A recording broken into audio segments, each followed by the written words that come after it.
নমস্কাৰ আপোনালোক সকলোকে মই এতিয়া নতুন মিনি ব্লগলৈ স্বাগতম জনালোঁ। বহুত দিন ধৰি ভিডিঅ' চিডিঅ' বনোৱা নাই। আপোনালোকে ভাবে চাগে এজনীয়ে ভিডিঅ' চিডিঅ' নবনায়, পটককৈ আকৌ আহি যায়, ক'ৰ পৰা আহি যায় ভূত লগা টাইপৰ হয় মোৰ মানে ভিডিঅ'বোৰত। তো ভিডিঅ' চিডিঅ' বনাবলৈ টাইমে থকা নহয়, বাট বনাবলৈ এলাহ কি হয় নাজানো আৰু। চ' ভাবিলোঁ আজি ভিডিঅ' এটা বনাওঁ। শিৱসাগৰ গৈছিলোঁ চুলিখিনি অলপ ঠিক ঠাক কৰিবলৈ। মই আহিলোঁ এইচ আৰ প্ৰফেচনেল পাৰ্লাৰলৈ, য'ত সেইখন আছে বৰ্ডিং ৰোডত।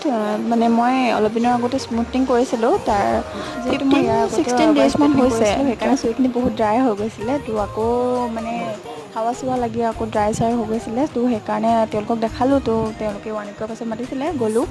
চব দেখুওৱা নহ'লে আৰু যিহেতু কাইলৈ টিচাৰ্ছ ডে' হয়, সেইকাৰণে মই য'ত পঢ়ি আছোঁ তাতো মানে টিচাৰ্ছ ডে'ৰ কাৰণে প্ৰিপেৰেশ্যন অলপ ময়ো গ'লোঁ, কিবাকিবি অলপ কৰিলোঁ। তো সদায় ভাবোঁ ভিডিঅ' বনাওঁ কিন্তু ভিডিঅ' বনোৱা নহয়, ভাল কণ্টেণ্ট নোহোৱাৰ বাবতে ভিডিঅ' বনোৱা নহয়। এনেকৈ বনাই থাকিলে কাম কৰাবৰ নিচিনা লাগে। এইখিনিতে মই এইটো ভিডিঅ' সমাপ্ত কৰিলোঁ। নতুন এটা ভিডিঅ'ৰ সৈতে আকৌ লগ পাম। আজিলৈ বাই বাই।